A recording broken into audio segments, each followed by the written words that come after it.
Hey guys, Dominique here. I had a post this weekend about what you guys wanted to hear about, asking what you guys wanted to hear about next. And by a landslide, it was when my truck caught fire. So here we go.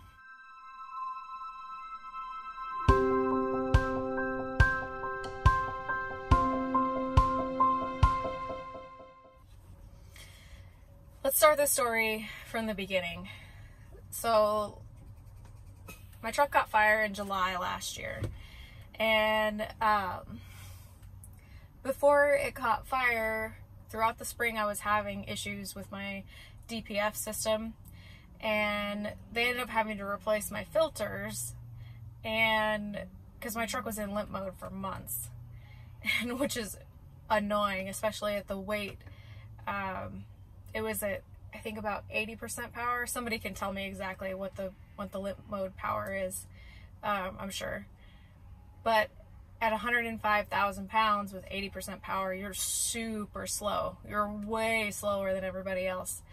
And so anyways, it was like that for months before they finally replaced my filters. They kept trying to force it to regen and clean itself out, and it just wasn't.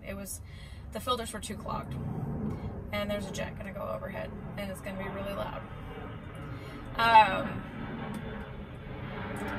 I'm parked in the shop parking lot, and our shop is right below the flight line for Painfield and Everett. So jets fly over constantly.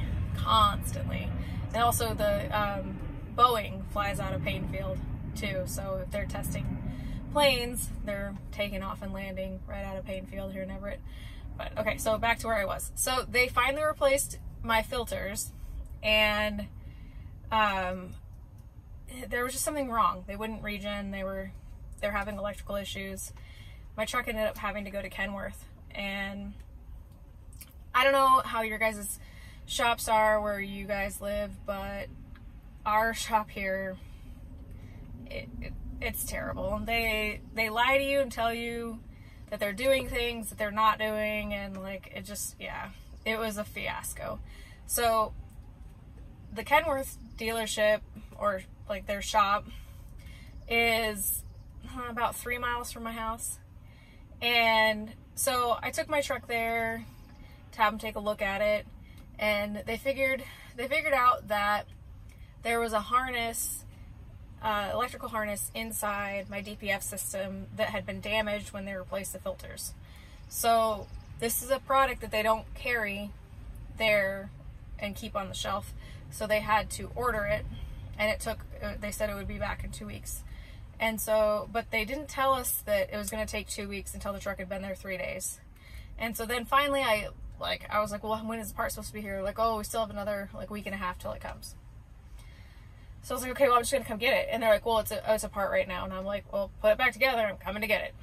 And so I go get it, and I drive around with 80% power. And I know I'm aware that it's not good for it. You don't have to tell me.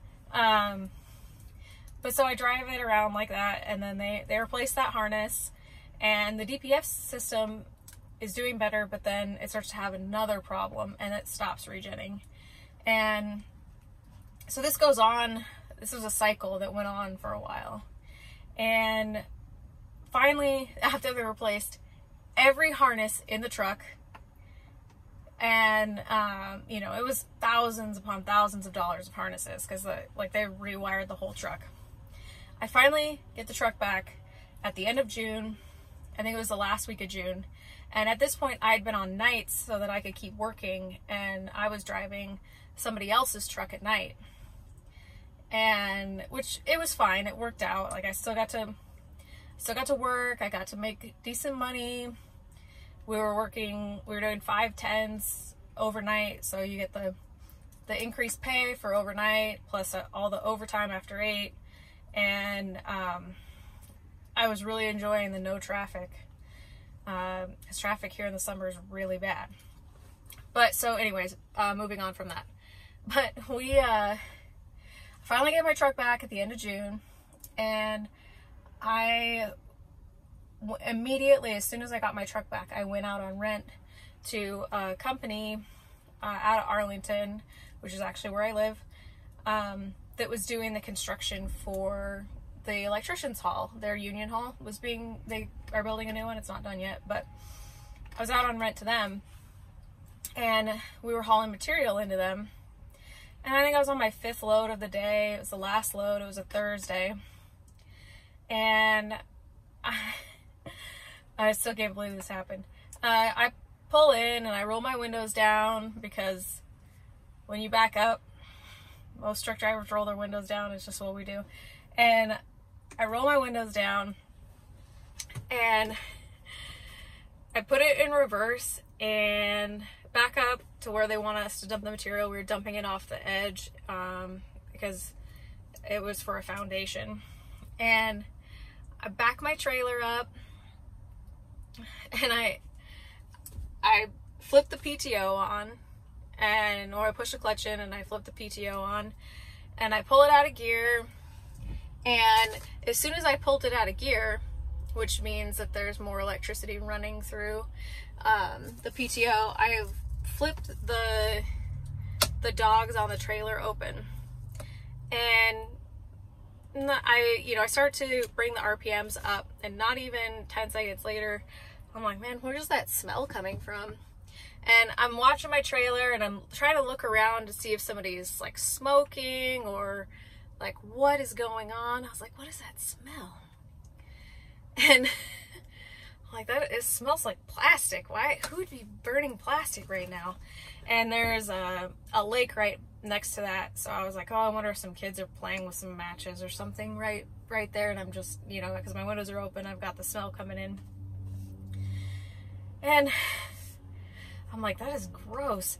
And so then, I get done dumping my trailer and I let it drop and I'm pulling away, and I am backing up to jackknife and dump my trailer in the hole.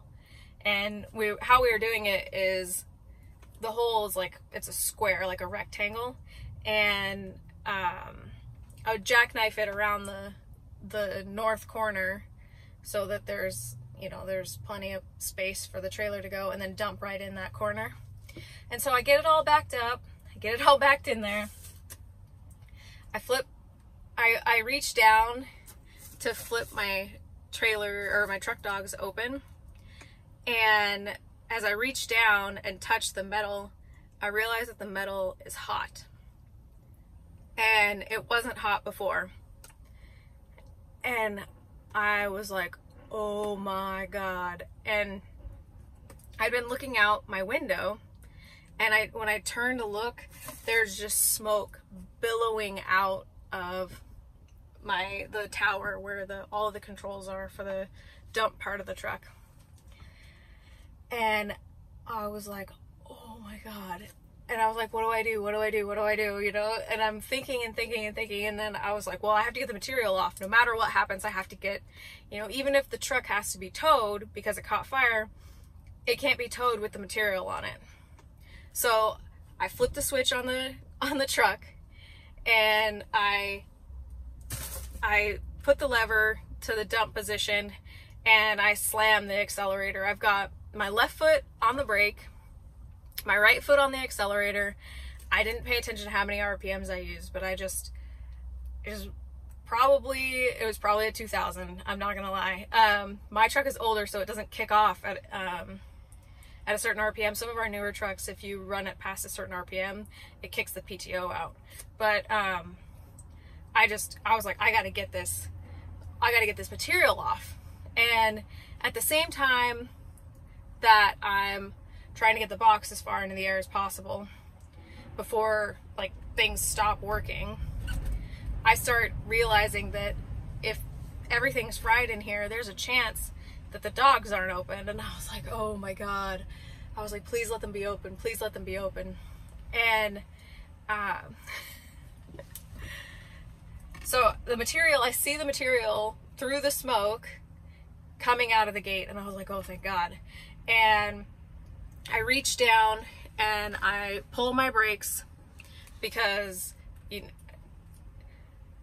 of you that aren't truck drivers, like, you don't have like a parking brake, or like when it's in neutral, it just rolls.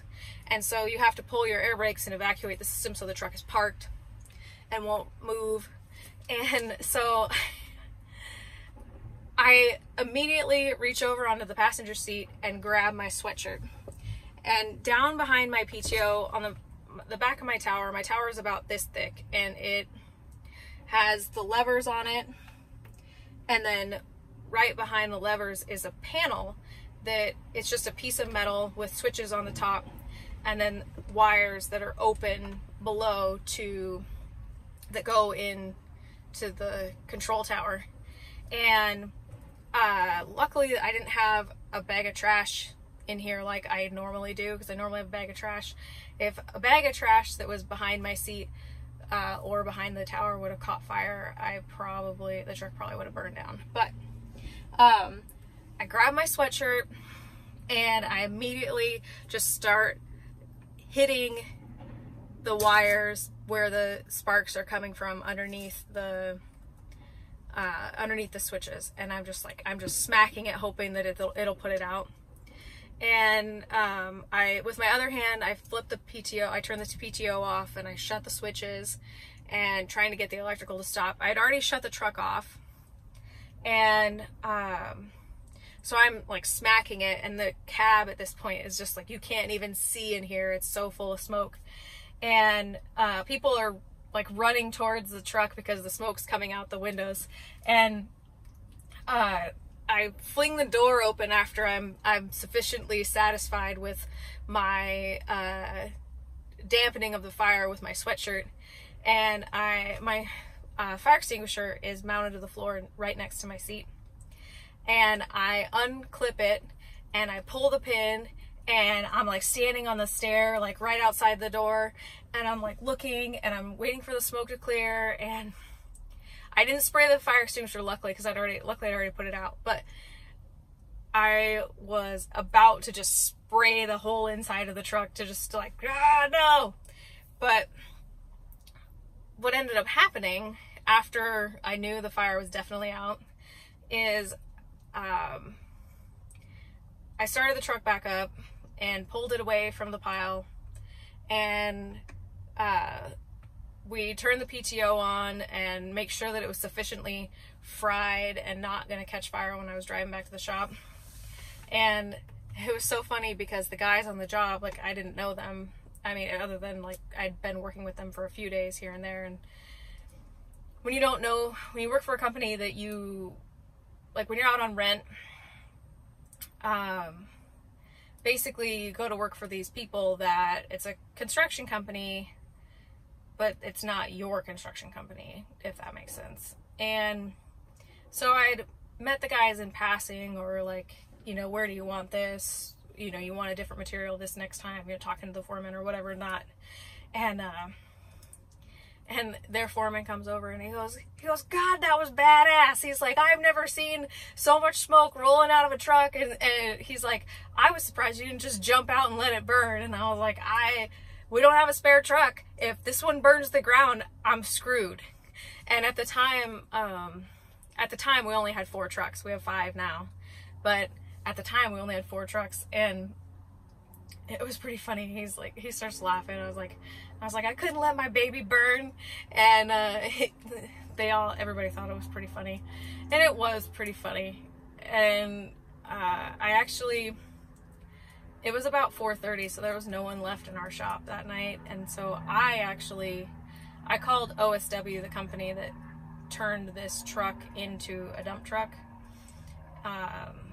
They manufacture all types of dump trucks, and they're in Woodinville, so not far from our shop, and they're open till 6. And so I actually drove all the way back to the shop that night, unhooked my trailer, dropped my truck at OSW, got picked up, and came back to the shop and got my car. I didn't work the next day because they were rewiring my truck, and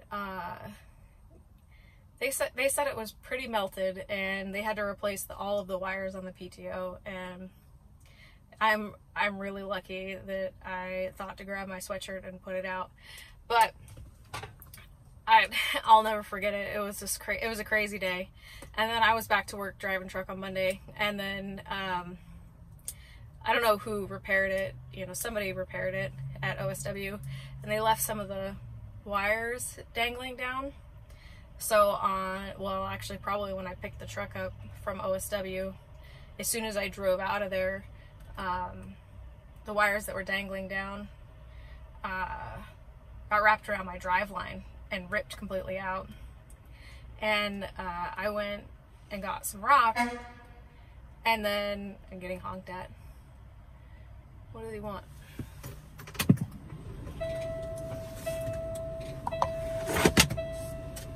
If you post something nasty about somebody down the excavator right over place to park. Park in front of the shop? Yeah. But anyways, I went and got rock, and went to dump out on the job, and my dogs wouldn't open. The PTO worked, like I could lift the boxes, but the dogs wouldn't open. And so then we pulled the pins on the dogs to get the material off the truck. And then I had to go back to OSW again, and then they rewired it again, and this time the guy that rewired them bungeed all the cords up, you know, zip tied them together and sucked them up against the truck. But it was just an ordeal. It was definitely an ordeal. It was really a crazy time.